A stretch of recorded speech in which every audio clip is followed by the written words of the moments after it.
നോക്ക് ശിവാനി, ഇത് ഈശ്വരമംഗലം വീടിന്റെ ഡോക്യുമെന്റ്സ്. ഇത് നമ്മുടെ മുഴുവൻ ബിസിനസ്സുകളുടെയും ഡോക്യുമെന്റ്സ്. കണ്ടോ, ഇത് നമ്മുടെ ഗോഡൌണുകളും ഫാക്ടറികളും മറ്റ് പ്രോപ്പർട്ടികളും ഉൾപ്പെടുന്ന അസറ്റിന്റെ ഡോക്യുമെന്റ്സ്. കണ്ടാ, ഇത് വാഹനങ്ങളുടെയും ബാങ്ക് അക്കൗണ്ടിന്റെയും ഡോക്യുമെന്റ്സ്. അങ്ങനെ ഞാൻ സർവ്വതിന്റെയും അധികാരിയും അവകാശിയുമായിട്ട് മാറിയിരിക്കുന്നു. പക്ഷേ എന്റെ ഉള്ളില് ചെറിയൊരു കരട് വീണ് തുടങ്ങിയിട്ടുണ്ട്. കരടോ? എന്ത് കരട്? അത് ഗൗതം തന്നെ സൈൻ ചെയ്ത് രജിസ്റ്റർ ചെയ്ത ഡോക്യുമെന്റ്സ് നമുക്ക് തന്നതുകൊണ്ടല്ലേ ഇത് മൊത്തം പ്രണവിന്റെ സ്വന്തമായത്. അതല്ലാതെ നമ്മൾ കൊണ്ടുവന്ന ഡോക്യുമെന്റ്സിന് സത്യത്തിൽ എന്ത് വിലയുള്ളത്? അതെന്താ നീ അങ്ങനെ ചോദിച്ചേ? ഒന്ന് ഡോക്യുമെന്റ്സ് മാത്രം വെച്ചൊന്ന് ആലോചിച്ച് നോക്കിയേ. നമ്മൾ രജിസ്റ്റർ ചെയ്ത ഡോക്യുമെന്റ്സ് ഉണ്ടാക്കുന്നതിലും മുന്നെയാണ് ഗൗതം ഇത് രജിസ്റ്റർ ചെയ്തിരിക്കുന്നത്. അങ്ങനെയാണെങ്കിൽ ഒരിക്കൽ രജിസ്റ്റർ ചെയ്ത പ്രോപ്പർട്ടി വീണ്ടും ആന്റിക്ക് തന്നെ രജിസ്റ്റർ ചെയ്യാൻ പറ്റുമോ?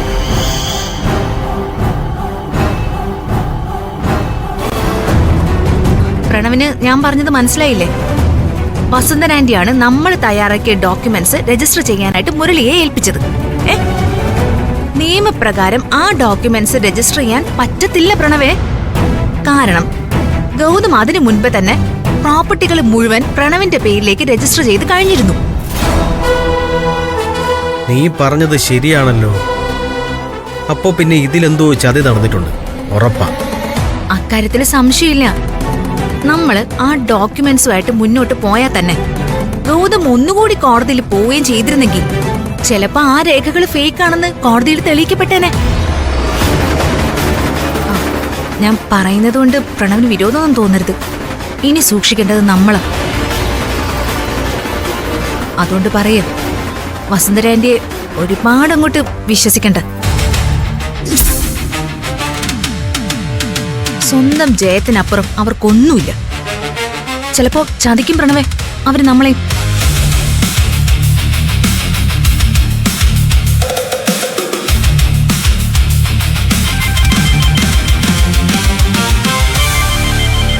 ശിവാനി, സീകേശങ്ങളെ വിളിക്കുന്നു. അങ്ങളെ. പ്രണവേ, എന്താ ഇവിടുത്തെ കാര്യങ്ങള്? പറയാനാണെങ്കിൽ ഒരുപാടുണ്ടെങ്കിലേ, നമുക്ക് വിശദമായിട്ട് നേരിട്ടങ്ങ് സംസാരിക്കാം. ഗൗതമൻ നിധിയും പ്രശ്നമൊന്നും ഉണ്ടാക്കില്ലേ പ്രണവേ? അത് പിന്നെ പ്രശ്നം ഉണ്ടാക്കാതെ ഇരിക്കുവോ? ഇറങ്ങി തന്നേ പറ്റുമെന്ന് ഞങ്ങൾ അങ്ങോട്ട് തീർത്തും പറഞ്ഞപ്പോ രണ്ടെണ്ണോ ഉടുത്തുണി പോലും മാറാതെ ഈ വീട്ടിൽ നിന്ന് ഇറങ്ങി. പിന്നെ നമ്മളെ പ്രതീക്ഷിക്കാത്ത ഒരു കാര്യം കൂടി സംഭവിച്ചു. നിധിയുടെ പുന്നാര അമ്മായിയമ്മ പാർവതി ആന്റിയും അവരുടെ കൂടെ ഇറങ്ങിപ്പോയി. നൊന്ത് പ്രസവിച്ച മകനേക്കാൾ അവർക്ക് വലുത് ആ ദത്തുപുത്രനാണെന്ന്. എങ്ങനെയുണ്ട്? കരടുകളൊക്കെ പുറത്തു പോട്ടെ ശിവാനി. ഇനി ആ വീട്ടില് നിങ്ങളുടെ കാലമാണെന്ന് കരുതിയാ മതി. അതെങ്ങളെ, വേറൊരു കാര്യമുണ്ട്. നമുക്ക് ഇതൊന്ന് ആഘോഷിക്കാം. ഈവനിങ് ഒരു കാര്യം ചെയ്യൂ, അങ്കിളും ആന്റിയും കൂടി ഇങ്ങോട്ടൊന്ന് വരുമോ? എല്ലാവർക്കും കൂടെ ചെറിയൊരു ട്രീറ്റ് എങ്ങനെ ഇരിക്കും? വരും, ഉറപ്പായിട്ടും ഞങ്ങൾ അവിടെ എത്തും. ആന്റി, കുറച്ച് നേരത്തെ വരണേ.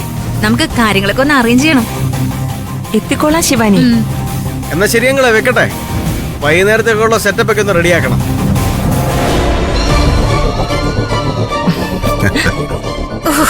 എന്തൊക്കെ പറഞ്ഞാലും ഇതൊരു വല്ലാത്ത സന്തോഷ.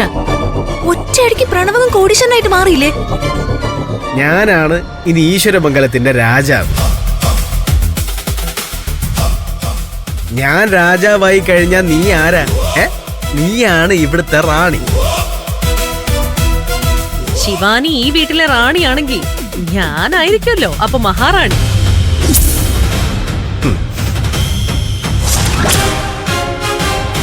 അതെ, അത് അങ്ങനെ തന്നെയാണല്ലോ ആവേണ്ടത്. നീതി ഈ വീട്ടിലുള്ളപ്പോ നീതി റാണിയും ഏട്ടത്തി മഹാറാണിയും ആയിരുന്നല്ലോ. ഇപ്പൊ അവരില്ലല്ലോ. ശിവാനി റാണിയും ഞാൻ മഹാറാണിയും.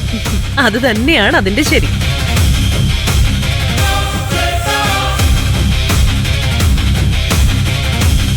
എന്താ പ്രണവേ നീ ഒന്നും പറയാത്തത്? ഞാൻ പറഞ്ഞത് ശരിയല്ലേടാ? ശരി തന്നെയാ, ആന്റിയാണ് ഇവിടുത്തെ മഹാറാണി.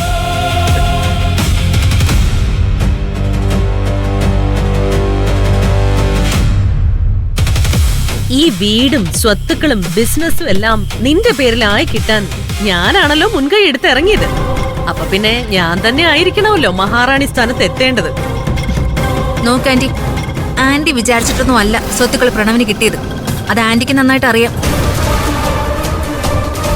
പിന്നെ ആന്റി പറയുന്ന വെച്ച് നോക്കുകയാണെങ്കിൽ പ്രണവിന് ഈ സ്വത്തുക്കൾ മുഴുവൻ നേടിയെടുക്കാൻ വേണ്ടി പകലില്ലാതെ ഓടി നടന്നത് CK സെങ്ങളും ജ്യോതി ആന്റിയോ. ഗൗതവുമായിട്ട് പല വട്ടം അവർക്ക് വഴക്കിടേണ്ടി വന്നു. ഗൗതം CK സെങ്ങളിനെ പിടിച്ചുകൊണ്ടുപോയി കെട്ടിയിട്ട് തല്ലി. അങ്കിളിന് ജയിലിൽ പോവേണ്ടി വന്നു. ഇത്രയൊക്കെ അനുഭവിച്ച അങ്കിളിനും ആന്റിക്കും ഇല്ലാത്ത സ്ഥാനമൊന്നും ഇവിടെ ഒരാൾക്കും അവകാശപ്പെടാൻ പറ്റില്ല. അതിന്റെ ആവശ്യവും ഇല്ല. സ്വതസിദ്ധമായ വിഡ്ഢിത്തം ആവർത്തിക്കില്ലേ ശിവാനി? ഇനിയെങ്കിലും ബുദ്ധിപൂർവ്വം ചിന്തിക്കാനും കാര്യങ്ങൾ മനസ്സിലാക്കാനും ശ്രമിക്കാം. ഒരു യുദ്ധം വിജയിച്ചാൽ ആ വിജയം മുൻനിരയിൽ നിന്ന് പോരാടുന്ന സാധാരണ പടയാളികൾക്ക് അവകാശപ്പെട്ടതല്ല. യുദ്ധതന്ത്രം മെനഞ്ഞവരുടേതായിരിക്കും അത്. എടാ പ്രണവേ, CKC യുദ്ധത്തിനിറങ്ങിയെന്നത് നേര്. പക്ഷേ അതിനു വേണ്ട പശ്ചാത്തലം ഒരുക്കി കൊടുത്തതാരാ? ഗൗതമിന്റെയും നിധിയുടെയും ഓരോ നീക്കങ്ങളും അപ്പ ചോർത്തിക്കൊടുത്തതാരാ? തന്ത്രങ്ങൾ മെനഞ്ഞതാരാ? എല്ലാം ഈ ഞാനല്ലേ?